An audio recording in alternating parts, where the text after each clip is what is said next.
We're here, we're live. Nice. Love Welcome it. aboard, Lauren Pearl, to the Conversation Hi. Factory. Let's get cooking. Let's do it. So good to chat with you, Daniel. I'm psyched for Likewise. this. Boy, let's just talk about money, everybody's favorite topic, right? Mm-hmm. What are your favorite kinds of conversations? Really? Like what do you love? What kinds? Like what's the flavor? What's the scent? What's the color?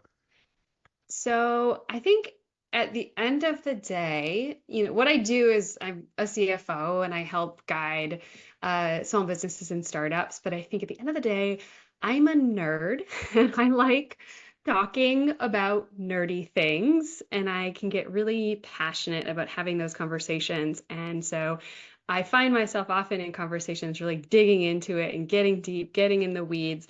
My favorite kind of conversation is when my conversation partner is into that too Yeah, and is having a good time and wants to do that with me because I think otherwise nerds like me know that feeling of like looking across the table and noticing that person's eyes glaze over and go, oh, wait, actually, we're not going deep. Let's step back a little bit. Let's go a little more surface level. Let's talk about something else. Let's ask some yeah. questions. Um, yeah, my favorite conversations go really deep, get really nerdy, um, and yeah, and just get into it. I love that. And it's funny when I think about our first conversation, which I actually remember very clearly because we were at that event through our friends at the Grand. And Yeah. I felt that sort of like I have the pull to the nerd as well, where and let's just like go as deep and as wonky as we can, as quickly as we can. And Yeah.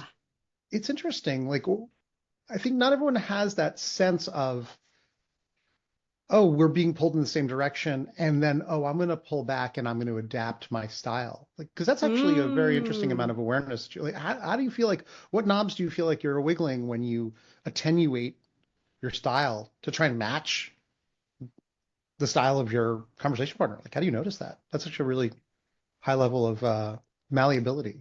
And That is a great question. I think actually it's pretty core to um, the thing that I do often, both in my job and my life. And I think the skill set itself is the result of a couple different circumstances of being kind of an outsider in different places. So, like early on in my life, in my family structure, I'm the youngest of five siblings.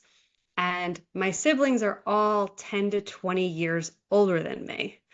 And so I think very, very early on in my life, I had this sort of sense of really needing to watch and pay attention to the ways that those my siblings were kind of acting, behaving, speaking, the kinds of things they Mhm, were interested in because I was so set apart from the rest of my family in terms of mhm. age. And so really kind of gave me that skill of like adapting how I was trying to relate to be able to engage with a group that was a little more uniform and had experiences very outside of my own experience.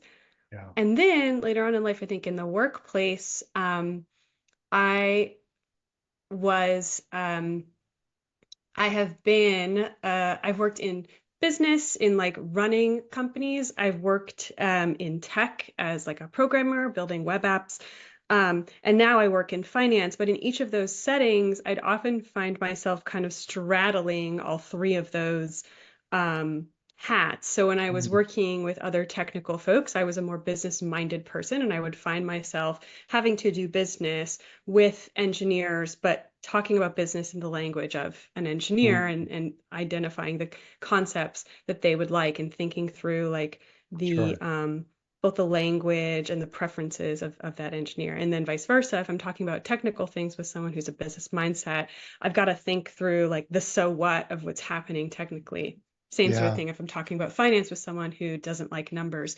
So that kind of translator role is, I think, very core to who I am and what knob am I turning? I think Mm, it's so much so part of who I am that I don't notice myself turning a knob. I'm just kind of being there in that moment and doing the yeah. thing. And sometimes I only really notice it when I realize it's not going right, where I realize like, oh crap, I'm using the too many of the wrong words here and they're not with me anymore. And I need to reassess and remember like where Yeah. they're coming at it from.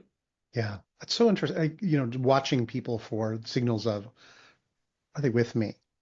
Yeah. And I think there's these basic ones that I remember when I first read, like, oh, just match somebody's body language. And that's just an easy one. They cross their legs, you cross your legs, but it's very Yeah. mechanical. Um, Yes. but even tone and vocabulary and word choice, Yeah. pace, like all of that, it just sounds Yeah. like you're reading the room. Yeah. Read the room, Lauren. But somehow you may not be able to name exactly what you're reading, but it sounds like you're scanning as you go, Yeah. which is really interesting. Yeah. I think too, there's a little element of it of creativity, like not needing to always say something in the exact same way and like Mm, being delighted by discovering new ways to explain or describe something. Because yeah, I definitely get a lot of joy out of that when you realize, like, oh, wait, here's the unlock. Here's the framework that makes this thing that feels complicated to some folks make much more sense. Or here's the metaphor or parallel from this other area to make right. that translation click. So I think it's also that kind of like curiosity and joy when some to see someone else get it, and the love of like the creativity of trying new stuff out and seeing what sticks. Yeah. So now, I mean, look, you work in an area that, I don't want to own my own traumas around this, but like I feel like a lot of people, have mixed feelings about money, let's just say. And, Yeah. I wouldn't presume to understand the mindset of your clients when they realize they need help with it, but it's kind of a very sensitive issue. I have my own Yeah. memories of when a good friend of mine just admitted that he was having trouble paying his bills. And I shared with him this idea that I learned from listening to like financial radio with my dad. This is a super random story, but like just this concept of paying yourself first, right? And I was like, hey, listen, there's this thing where Hmm. you pay yourself first. You figure out where your nut is, and you put that aside, and you pay yourself first, and then you don't worry about taking care of the absolute essential things that cover your nut. And but Right. the fact that my friend was willing to Yeah. own that he was struggling is amazing because Yeah. most people don't want to admit that they need help with this thing. So I guess I'm wondering, Yeah. like, when in the story of an organization do they decide I need the thing, the job to be done, the expertise that Lauren brings, and then how do you approach these conversations, which I feel like could have some inherent difficulties, some barriers to vulnerability, some Yeah. you know, progressive disclosure before people want to get really, really, really real with you, or maybe not because they're like, oh, thank God, blah, here's everything. Yeah. In which case, how do you create that context and that space for people to be that real with you? That is a Yeah. really, really long preamble question. I hope you can pick something out of there and drop some knowledge for us. Totally. No, it's a great question. Honestly, I think it's worded perfectly because it speaks to the complexity of Thank you. folks' relationship with money. And I think what you're alluding to is exactly right. Different people have totally different, like money is emotional, I think, for most people, but it is that way in totally different ways for everyone. Um, and I think uh, there's such a diversity of kind of attitudes that founders come to me with. I would say two profiles stick out in my mind most. The first being that founder that comes and is like, as you could have mentioned, just like relieved. They're just like, oh my God, this is a total mess. I totally don't know what I'm doing. Help me fix everything. Like, where do I start? And has no qualms about being vulnerable, but often feels like helpless, like Hmm. they feel not competent and they feel like they don't know anything. And I think for Yeah. those folks, the conversation actually is very much around one, like holding space for that and like kind of um, meeting that vulnerability and being like, okay, yeah, great, I have you. Like, Hmm. we got this, and like accepting all the info. And I think I do a lot of work in the early days with those types of founders in just pointing out what they actually do already know. Because oftentimes, if they're self-aware enough to be like, it's a mess, I don't know what I'm doing, they probably know a lot more than they really think they do because they don't have a lot of those like hidden blind spots. They Mm, have already identified that they don't feel confident in this area. And so it's sort of we're building up this arsenal of things. Like you might not feel competent in the whole thing, but like mm, here's the stuff that you're already doing that's working, and that's where we're going to start building first. mm, Um, and mm, it might not be that you don't understand these things. It might just be you have a different vocabulary for thinking about them. mm, Often when I'm doing my course on financial modeling is like a very kind of complex, advanced finance topic because you're in Excel, like building the math behind like everything and how it works in your mm, business. It feels really intimidating. mm, But I have a course where I teach financial modeling. And the expectation in the course is you come knowing nothing. And in 2.5 hours, you should know everything you need to know to be able to build your first model. Um, and how do we get there? The crux of how we get there is most of the course is spent investigating the math of your business in the way you already intuitively think about it in your mm, head. Because even if you don't consider yourself educated in finance, if you are running a business, you understand your business, and there is likely some math going on in the back of your mind of how you think your business works. There might be some mm, mistakes there, but it already exists. And so the first thing we do in that course, and a big chunk of that course is just spent getting that math in your head out on paper mm, and then starting to build your model. So that's kind of the approach there where you feel like you have no basis and basically our convos are going to be about no, you have something, it exists, we're just going to like get it out of you and put it down on paper so you can look at it and then we can build from there. yeah. That's one profile and how I kind of deal with that. The second profile is actually more challenging. This is the founder who thinks they know everything and they just want a little help, but actually they don't know everything and they're often struggling not just from this educational barrier on like the topic itself, they're also struggling with like the psychological barrier of having a bunch of false assumptions or just gaping holes in their knowledge that they're not aware of and they may not be willing Mm, to acknowledge. And for those folks, there's more kind of introspection that needs to be done. There's mm, more unearthing, investigation, questioning. And oftentimes I can help those founders too, but there's a lot of trust building that has to happen there. Because as you mentioned, the issue of vulnerability, sometimes yeah. they have to be vulnerable to help me discover what they don't know so that I can know how to help. Yeah. And and so there's a lot of work done to build trust, break down those barriers, and get down to the parts where those gaps live.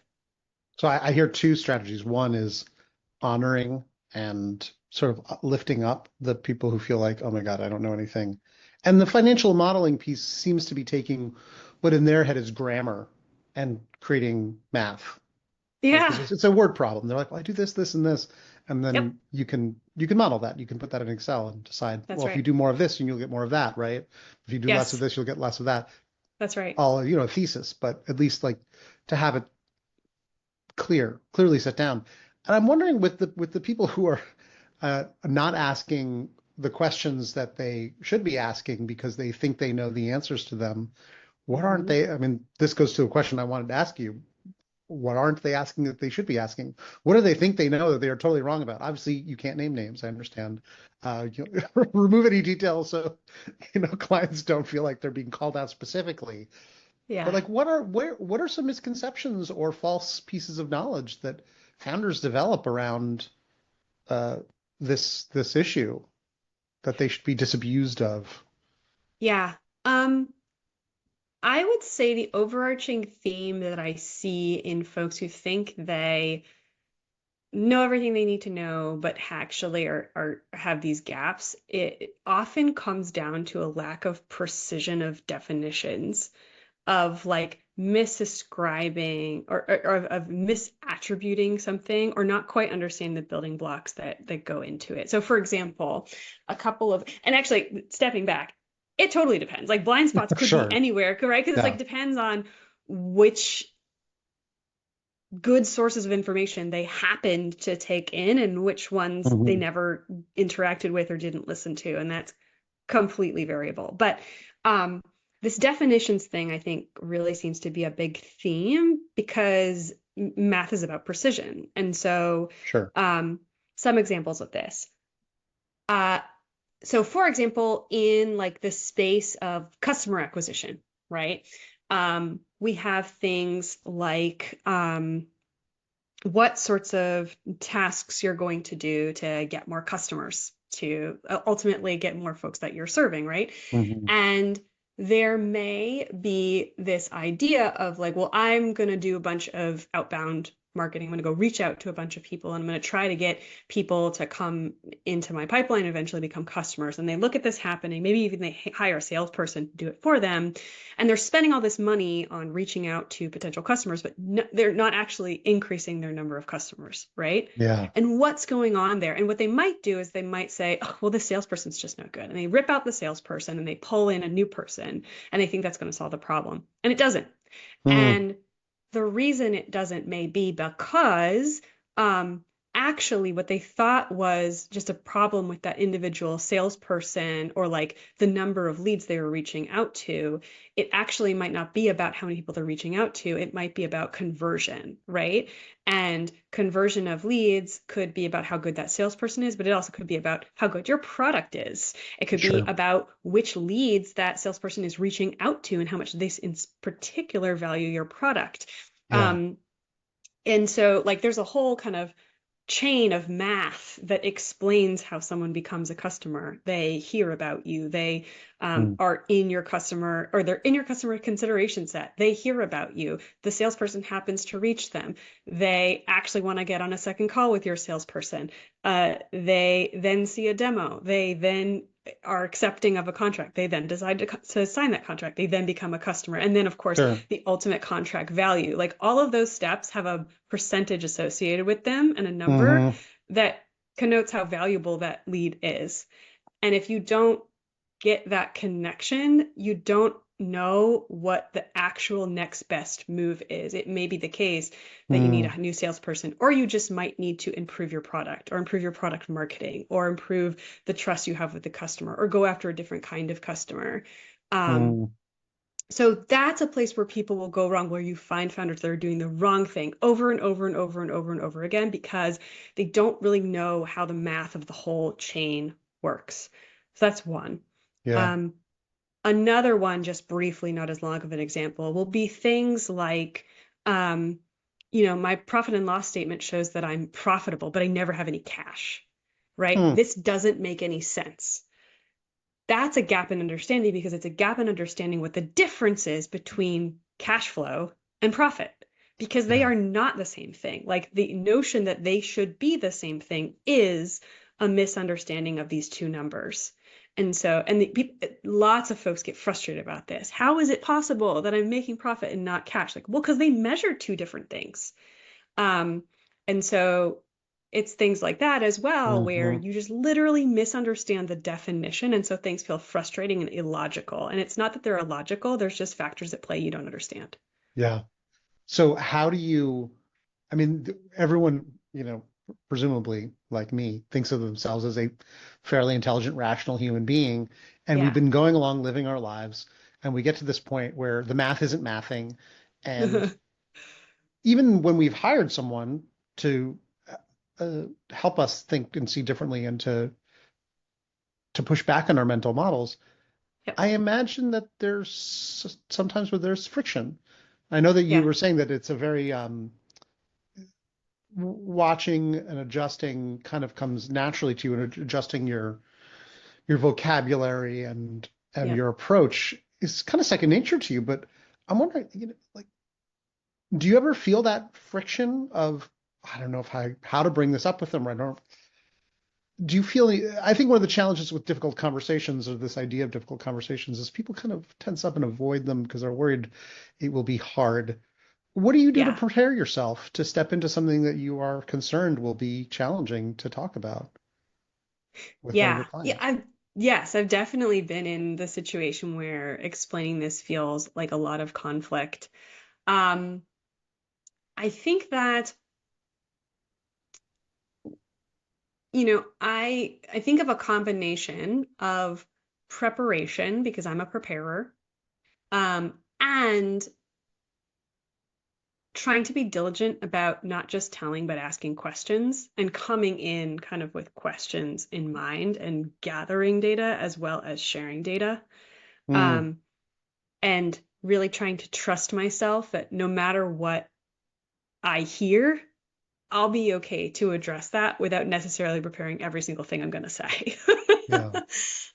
So for me, it's that balance when there's a conflict. When there's not a conflict, it's like a mutual like conversation, and we can just kind of like we say something, I see how it lands, and it's just kind of like Hmm. feels like it builds in this collaborative way. But when there's friction there, it feels like it can take a nosedive, right? At some point, and then Sure. you are at risk, I think, even as someone who's trying to be helpful, you are at risk of losing that trust, losing them, the eyes glaze over sort of Yeah. thing.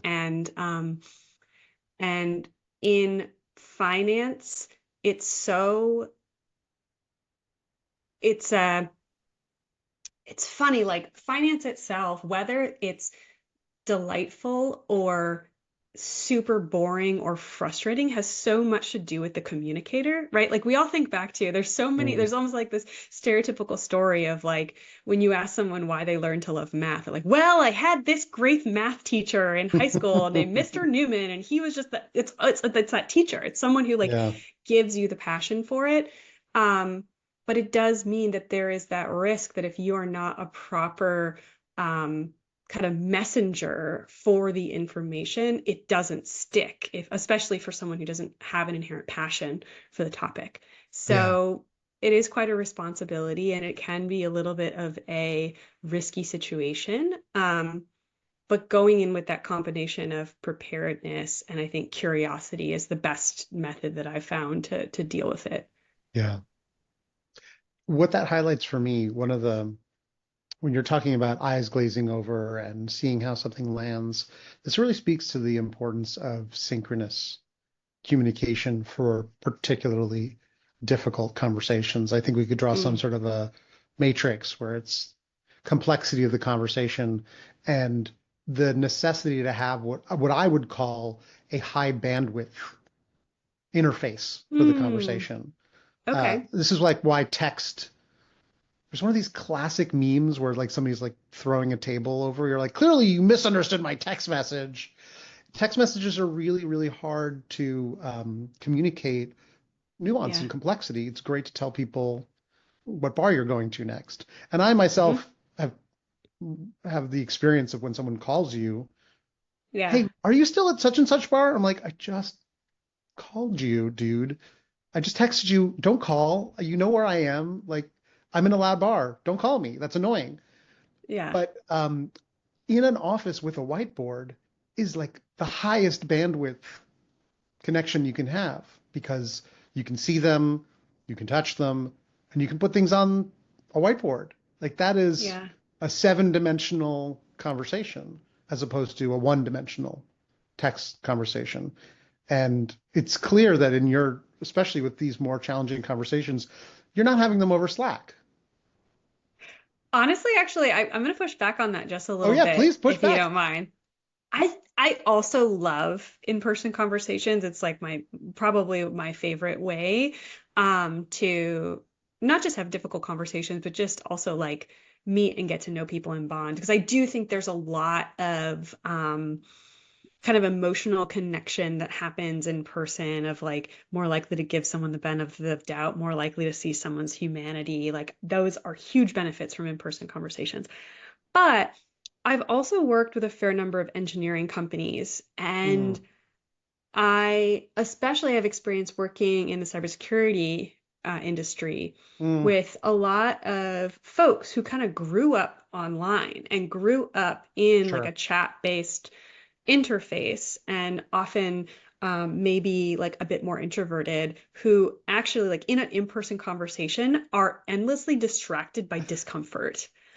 Um, That's amazing. Digital and for natives.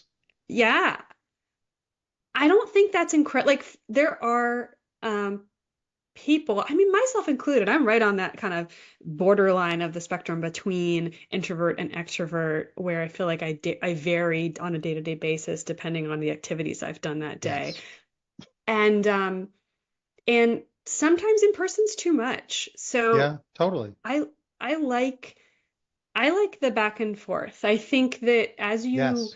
and a lot of this I think too can be sussed out by working with someone on repeat and kind of getting to know them better, because you get this sense of knowing what the best place is for a given conversation, where Yes. like this is one where I know I want their utmost attention. I want them paying close attention. And for this person, if I have Yes. them in a meeting in person, they're going to be on their phone, distracted the entire time. But if I send them Mm-hmm. a Slack message, they're going to be entirely focused on this, at least until the problem gets solved, Yes. right? In So which interesting. case, you've got to kind of translate what it is you're trying to say to that venue and be thinking about that venue as your best weapon. So you're kind of catering your messaging to where Yes. they personally listen the best. Yeah. It's very clear that you're thinking about the right place. I mean, I call this designing the conversation, like the right Hmm. message in the right place, at the right time, to the right person in the right way. Yeah. And yeah, there's no one size fits all because, as we say, courses for horses. Or as my grandmother would say, that's what makes horse racing. What's interesting, by the way, I feel like every time this comes up, it's my bound duty to say that 80% of everyone are ambiverts. I actually don't. Ah, Yeah, so there's studies that show that we're all ambiverts, and that means that, that makes um, sense. yeah, it does make sense. So when people tell me, oh, I'm just an introvert, like I really need time to recover, and I really like hanging out with people who I know and like talking about the things I like to talk about. I'm like, dude, that's 80% of everyone. And then after I go out, I kind of need some time to recover. I'm like, yeah, samesies. I think there's a very, like it's a bell curve, as you know, math, right? Yeah. There's like this very small fraction of psychopaths and like just want to shake everybody's hand and talk to everyone. And there's this very small Uh, fraction of just pathetic losers who don't want to even talk to anyone that they don't know already. And I say to those people, how did you get to know the people you know? Did you meet them in junior high school? And that's great. Most of everyone needs to talk to new people occasionally, would like yeah. to make a couple more friends, Yeah. and craves a little bit more connection, and then needs to like be horizontal afterwards. I just, I love I it. don't think pure introversion or pure extroversion exists. That speaks to my own, like, if you believe in astrology, my parents labeled me as a Pisces. So I believe that everything is just this milky oceanic soup of undifferent. It's like we're all just people. Sometimes it's hard to talk to other people. I'm an extroverted introvert or an introvert extrovert. I go to parties and I'm like, let's do this thing. Yeah. And then I Yeah. turn it Yeah. on and then I go, oh, Gotta wait, I have psych to turn up. that off. Yeah, you got to psych it Hmm. up. Yeah. It's totally context dependent. Sorry, that's just my rant. It's my I opportunity love to your say rant. thank you. I It's appreciate a it. perfect opportunity for it because it's true. Like, I think we're talking about watching people and thinking through how they best learn and what makes them feel comfortable and how to take the temperature up or take the temperature down on a difficult conversation. So thinking about Yeah. that is really important for that activity. Um, Yes. the acknowledgement of like it's a spectrum and thinking through like, well, where do I think they fall on this and how would that relate to Yes. how this conversation would be the most helpful? Yes.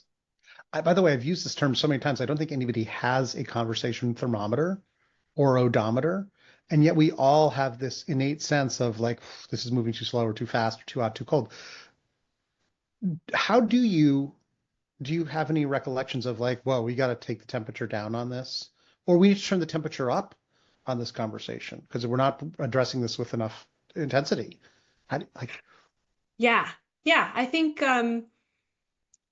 about that in terms of, I guess when I think about temperature going up in a conversation, I'm thinking about the level of kind of engagement and like emotion that's like starting to Mm, live in it and being felt throughout the room. And I'm, you know, okay, sometimes I will work with founders who are in like a really challenging situation where they've got a ton of pressure from stakeholders, especially founders who are, taking on investment from VC investors at early stage. They've got a ton of pressure on them. They have a co-founder relationship to deal with. They have employees to deal with, probably sometimes for the first time ever.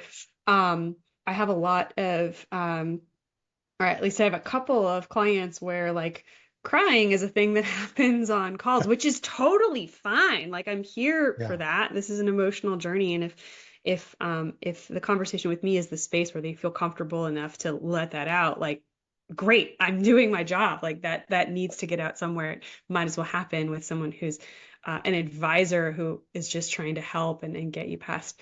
Um, but also in that space where we're kind of like getting that emotion out, it's not the same mode where we're going to start going for solutions. It's not the same mode where we're going to build. It's like that's sort of one activity that's happening where it's like there's an emotional like rise maybe happening and maybe like a release. Um, but then if we want to build, we have to go back to like our foundation of like, okay, what do we know? What are our goals? What have we done? Mm, What are the constraints at play? And how are we thinking about next steps? Like it's a less not to say we're putting our emotions away, but it's we're mm, taking the temperature down on the conversation. We're having to change to a more kind of practical, stepwise um, how and do conversation. So I'm thinking about temperature, bringing it down in that context.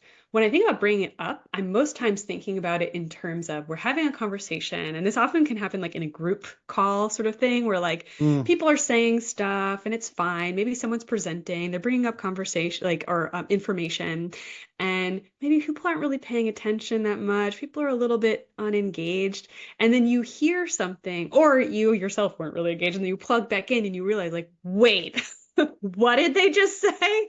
That's a huge deal. Oh my God. And you've basically kind of got to not ring the alarm bells, but get everybody kind of engaged again on, wait, actually, this thing was really important, and we may need to mm, shift gears. We may need to take action on this.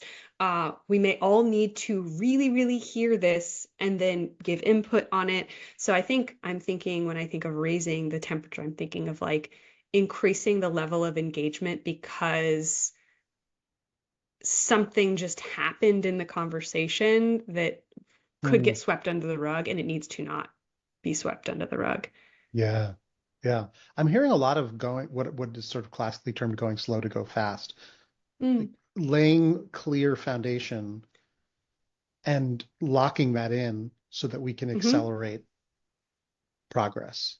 And Yeah, what I'm hearing you say in that meeting is like, wait, did everyone just hear that? Like, let's really just make clear what I just heard. Did you all hear that? And right, then blah blah blah blah blah. And that right. creates a foundation for ideally accelerative progress based on clear alignment and shared understanding, which is Yeah, so yeah, powerful. definitely. Um, our time has gone so fast, which is crazy pants. And there's so much that we haven't talked about. One thing that's been like in my brain is what to do when the math doesn't math. I was just Okay. reading this article about REI cutting out they've had an experiences arm. They've been doing, taking people Mm, out to the wilderness. And for them, it was part of a mission. Like we want to get 3 million people engaged with the wilderness and we sell all the equipment and people can experience it and learn new things yeah. and use it better. It like seems it was totally value aligned. They've been doing it for 40 years and they just shut it down abruptly. Mm, And I was like, whoa, that's so tough. And they've got employees and they've who are believe in it, who they have freelancers, they've got employees who are half in the store and half in the experiences. It's something they've been doing for a long time. And somebody in Yeah. the organization started the conversation that said, like, we are losing money on this, and I don't Yeah. understand how we're ever going to not. So can we just do the thing that we're really good at? And I think that Yeah. is the hardest conversation that I can imagine. Yeah. Yeah. Yeah, I think this particular example also speaks to um thinking about initiatives in the context of the current time. And um I haven't read the story about REI and followed up on the chop of their outdoor program, but I can kind of speculate on what might have been going on here. And I wonder if that's informative to then talk about like how that conversation goes. Um, what I imagine likely happened, guess again, totally presumptive assumptions. I was not there, Yeah, me but neither. I could see it happening in a situation like this is there's a program in an organization, like how this maybe got started, like why they decided to do this initially. As you mentioned, super aligned with the mission, this very cool thing that they could offer to organization. Probably if they charged money for it, it's an extra revenue stream potentially.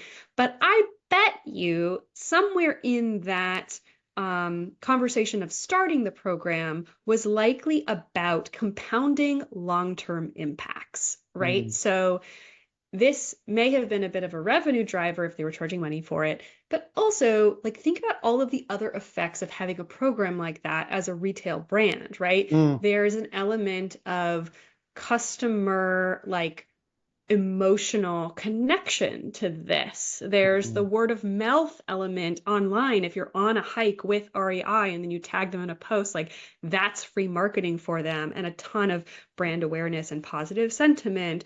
mm, Um, so amazing marketing opportunity. Also for employees, like it's an amazing benefit to potentially mm, dangle in front of employees to make them want to work there instead mm. of working at like H&M, right? We are Right. aligned with the outdoors. We want to have, it's also a way to, if you're thinking about an employee strategy, particularly attract employees who have the kind of knowledge that you want, because Yeah. you are probably not paying, again, completely presumptive here. I don't know what they pay Yeah. employees, but all retail is pretty low margin, generally speaking, in the scheme of business models. So you probably can't pay your salespeople all too much more to work at an REI than say, Mm, an H&M. But at an REI, the expertise you have in outdoors things is directly related to how much you sell to customers. So it's yeah. really beneficial to have folks who really know what they're talking about and are really outdoor enthusiasts, but that skill set's probably more kind of expensive than your typical just retail Mm, associate. Hey, so how do you attract those people to be at your stores? Well, you have this whole program where they can also get paid to be guides and to be outdoors and to have that out. So like I could see it being a completely beneficial from a dollars and cents perspective activity for that company at a certain time where actually they are benefiting for this is helping their profits because mm, that program existing has all these great marketing returns, maybe some dollars associated in terms of revenue, and they get huge cost savings on the employees because they can just like entice them with that program rather than way increasing their wage costs, which I'm sure is one of their largest line items of expenses, right? So that's beginning convo. Zip forward to today.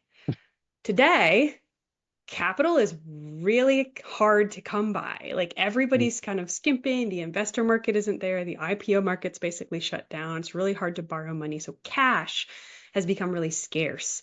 And, the sentiment in the market has changed. There's a different president involved. Are people so interested in like these like outdoor recreation? Are they interested in climate change? Are they interested in nature? Like that might be mm. not so objectively like a good thing for everyone. That might be politically polarizing. And like, so the marketing thing suddenly is like not as sweet as it once was. And then like Mm. from a retail attracting employees perspective, like that may still have some benefit, but maybe not. Like who knows what's going on there? Maybe employees Yeah. don't care about it as much. Maybe unclear. That one's harder to posit on. But Yeah. then at the end of the day, if this program isn't really making money, is more of like a loss leader, which is a way to define an activity that you do that loses money, but it's okay because it makes you money in other places. Mm, You might not be able to afford to just have that kind of long-term focused kind of yeah. program anymore. It just might not be, you literally might just not have the budget for it. Yeah. And so you have to be a little more short-term thinking and practical and say, like, I would love to continue this, but we just can't afford to. We're going to shut it down because it's not essential to the operations of our business. And they cut it. Yeah. Um, so very long explanation of like what could be going on there. How do we Yeah. think about that in terms of a conversation to have? I would say that if you are the person who sees this reality happening and has to have that conversation of we're going to have to shut this program down, I think there's a conversation that happens internally and then there's a conversation that happens externally. Um, in terms of externally, I'm not sure. You got to talk to your PR team. Like that's kind of outside my purview of how to deal with that from a branding perspective. Internally, my gut would be to go to the practical facts on paper that show, we may love this, it may be super brand aligned. Here's why it was wonderful then. Here's why it's not going to work now. And here's the even better thing to point through. If you've got a tough conversation to deliver internally, especially about shutting a program now, it can be really nice to not just talk about what you're closing, but to talk about what you can use that money to do instead. I had this Mm, experience in my own family's business. We had to shut down a retail location that the CEO really was emotionally connected to, but just wasn't making money. And we had to get the permission from him to do so. And we were very concerned that just by saying, like, let's shut it down, we were going to trigger his, like, I can't quit sort of feels, right? That yeah. sort of like, no, I'm Which is going what got him to there, go right? down with That this ship. tenacity. That's right. Yeah. So instead, we posited the conversation with as, or we framed the conversation as, um, closing this store down represents 500,000 extra dollars that we can spend on new SKUs for the still existing stores. Here's Mm, all the new brands we're excited about bringing in, yeah. right? It's not a conversation about all the things we're losing. It's an exciting conversation about new SKUs that we can try out here that are going to make our assortment even more exciting. And that's a different conversation. Talking about the same thing, Yeah. but you're talking about the positives as opposed to just the mistake that got made that needs to stop, Yeah. And I also which can be hear more productive. we use that word honoring way in the beginning. And what I Mm, also hear you doing here is honoring that based on the information we had and the strategy we had, this decision was a good decision to do then. And we yep, have new information now. And it's yep, not denigrating that decision. right. I think there's a book Annie Duke wrote. She wrote a book called Thinking in Bets. It's a great book. And Love she's like, that. look, she calls it resulting. You're like, well, it Yeah. was a good decision at the time. You can't say that it was a bad decision just because you got a bad result, which is Yes. usually how people think of a bad decision. You're like, well, I got a bad result. It was a bad decision. You're like, well, based on Yes. all the information you had, would a reasonable person have made that bet? I'm like, yeah, it's a Yes. good bet, right? Bet didn't win. Good bet. Yes. Yeah, I love that book and I love that distinction. I think it's so important, especially in financial decisions at business, because that conflating happens all the time. And I think we Yes. even like in thinking about business leaders we look up to folks who have had success, but that's not a fine enough comb for assessing who you're going to look up to because Hmm. it's failing to distinguish between good decision making and luck.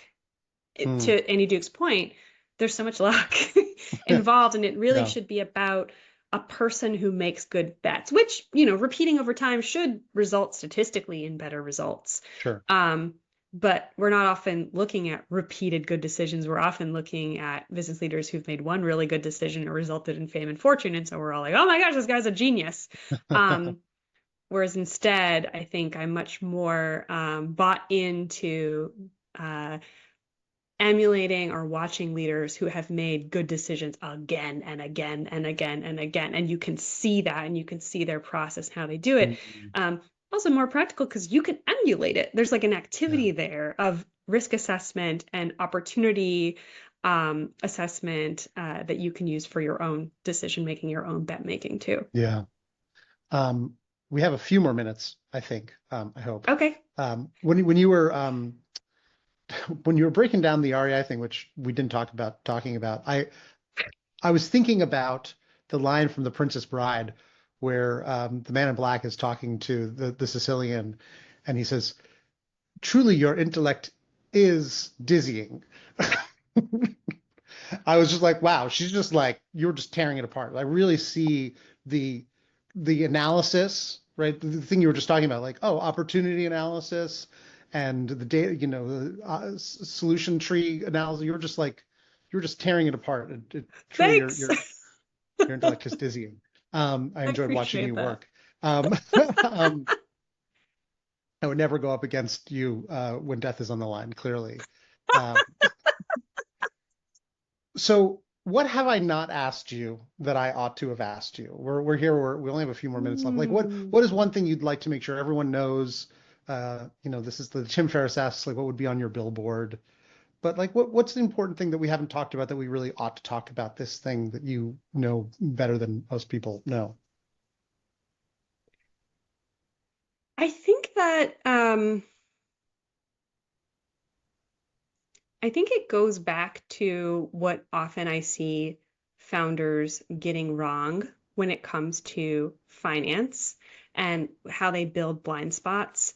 And I think that maybe the overarching best approach I have to not doing that, to not making assumptions and to kind of going in clear-eyed is to be endlessly unafraid of clarifying and asking why. So I think often in conversations, we end up creating gaps in knowledge because we listen to what someone's saying and we kind of understand like 50% of it and then we just sort of move on. But Mm, that's the kind of activity that I think leads to a false assumption, like profitability is the same thing as cash flow. And I'm just going to round up one to the other when you are starting out as an entrepreneur, and that's really who I deal a lot with. Like I work kind of with businesses who just don't have a CFO yet. For the companies that are like really really early stage, which I work a lot with those. I have courses and I have a lot of content that I put out for them and free stuff and low cost stuff. And then for larger companies like larger than a million, 2 million plus in revenue, we do one-on-one work. Um, but I think that for those earlier stage, especially, and even into the later stage, you're going to run into so many things that are unfamiliar because when you are a founder, you go from most times being a specialist in one thing to having to do everything. yeah. I think it is so valuable, especially when you're speaking with other specialists who are helping you run your company, when you're speaking with your lawyer, when you're speaking with your accountant, when you're speaking with your insurance benefits provider, when you're speaking with your fractional CTO on how to build the technology, to never be afraid to ask, wait, accrual method, what does that mean? Right?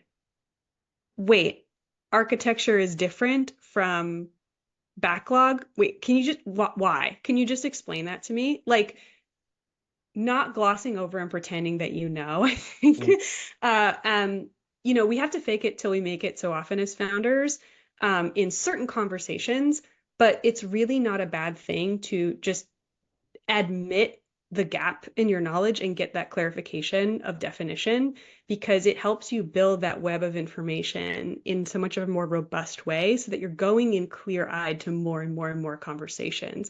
You're going to build this sort of like web of information, and that web might be full of gaps, and you're going to make a ton of mm, bad bets from information that you don't completely get, yeah. or you can be vulnerable and ask why, and then build a web that's not full of gaps. And when it comes to making that bet, you have full information on the best bet to make in that situation. Yeah. That makes a ton of sense. As my dad loved to say, when you assume you make an ass out of you and me, was this sort of, I don't know where dads get these scripts from, um, but really it's if you're going, and what you say is so true, we're designed to kind of assume we kind of can get along and figure out. You have all these older brothers and sisters, and you're like, yeah, I kind of get what Yeah. you're talking about, so I'm just gonna like pretend to be an adult. we all want to just like fit in. And it Yeah. takes a lot of energy and effort to slow the conversation down and say, like, I actually didn't understand that acronym. Like, Yeah. what is that? Can you Yeah. please explain to me like what the difference between those terms are? That's hard to do. It's really hard to slow down the conversation. It takes a lot of guts. Yeah. I hope, And I think yeah, folks get a little like worried that they're going to come off as not smart. And yeah, like sometimes if you're asking like if you're in a conversation with an investor and you ask like a question around like, wait, what is CAC? Like, yeah, that's not good. Don't do that. right, So like, no, fair, don't go in completely unaware of the knowledge that they assume you will have, especially for folks who are their evaluation of you is really important. But especially when you're in conversations where like someone's working for you, like you're paying yeah, for your accountant, you're paying for your lawyer. Um, and most times asking questions doesn't make you look dumber, it makes you look smarter. So there's really actually not a huge risk, even reputationally, to doing it. Like there's no reason to be embarrassed. I think I learned this actually. I majored in analytical philosophy and psychology and a music minor, but the philosophy piece I think was really what gave me this idea of getting really precise requires asking those questions of like, wait, wait, when you say, what do you mean by that? Like, exactly. Do you mean this or do you mean this other very close to that definition thing? yeah, Um, it's super helpful. And often the person who's explained something to you, actually, like the reason you're confused is because they don't know. And sure, you're helping them too by helping them to be more precise. yes. Although I think they killed Socrates for that. Not everyone likes being asked all those questions, because we all have a lot of assumptions, and I don't really know Yeah. actually. Um, where should people who are listening go to learn about all things Lauren Pearl? And where in the founder journey do you think, you said early, but it sounds like based on what you're saying, like there isn't too early Yeah. because it can smooth the web of unknowing. Yeah, yeah. So, places that you can look for me. So, easiest place to kind of find me would be LinkedIn. That's sort of my social media channel of choice. Um, so you can find me. I'm Lauren Elizabeth Pearl. And I have a daily newsletter called the Daily CFO that Which I I write. enjoy. I leave you Oh, unread good. sometimes, but when I do read it, I Oh, always good. get something for it. It's a lot That's to great. read, Lauren. I don't know how you do it. It's a It's lot. crazy It's a pants. lot. It's a lot, but they are short. So typically, if you do open the email, I tend to write um, the length of something you could read between two sips of coffee. So you're not like reading a blog every day. It's pretty Fair. quick, kind of along the lines of like what you'd see Seth Godin write. I kind of took kind of inspiration lengthwise from his stuff. Um, so you can check out the Daily CFO, and then yeah, if you are at the very beginning of your journey, I put out a ton of content for 2025. One of my goals is to put out a lot more free resources. And so, even very, very early stage, free webinars, free courses, free templates. And then the Daily CFO is like a lot of sort of like things that I will normally teach either in my classes or in consulting, I'll actually write about in the email itself. And then for later stage, you can also, from those same resources, reach out to me anytime and we can book a consultation. So for later stage companies, we do like one-on-one advisory where when you are making big, expensive decisions because you're getting bigger, but it's not quite time to hire a full-time CFO, I can help kind of fill that gap and be that person that you speak with on a weekly basis so that you're making decisions based on data and reality rather than just gut instinct. Terrifying to to not do that. Because the maths eventually. It does. The math Math will comes to come for get you. you. The math will come and get you if you don't come and get for the math. Um, well, you heard it here, folks. First, I thank you so much for your time, Lauren. This has been really deeply elucidating. I'm really glad we talked about all the things we talked about, and Yeah, me we didn't have time too. to talk about everything, but I really appreciate you making time. You didn't talk about, but did you talk about your podcast? You actually froze for a minute. My internet connection became unstable. Did you talk Oh, about your okay. podcast as well? It's funny, I Make a didn't. plug for that. Plug the podcast. So I have a podcast. I co-host a podcast with a startup called Upflow. It's called the Growth Minded CFO podcast. So this is if anyone listening is a finance person, this is a really good podcast for you. We interview famous and really thought-provoking CFOs and finance leaders about what's happening with the role of finance and Mm, the role of the CFO, how like the best teams in the world are being innovative. We just had one interview recently with Charlie Kevers of Carta, with the regional CFO of Roche Pharmaceuticals, Rita Kale. Those are two really good episodes to check out first if you're interested. mhm. But yeah, it's super fun. But bear in mind, if you are not a finance person, it Yeah, is yeah, a bunch of finance people talking about finance stuff. So fair warning. yeah. The nerd portion. Going back to our first conversation about Yeah, what type of conversations you like to have, this is like way up on the nerd to nerd yeah, scale. it's very financy. But I will say that said, it's CFOs at these big companies, they're leaders. So there is Yeah. a lot to just glean from being a leader of a department that is very technical and kind of how to hold that position and push the business forward from that seat. So I think also like anyone who's striving for just kind of like a C-suite or leadership role and is trying to think about how to be more impactful, um, there's going to be episodes with a lot of stuff for them too. But yeah, you have to be able to Mm. stomach the financy talk. I'm gonna give it a try. Thank you. Appreciate it. Let me Yeah, know what you think. yeah, definitely. All right. Well, I think we can call scene.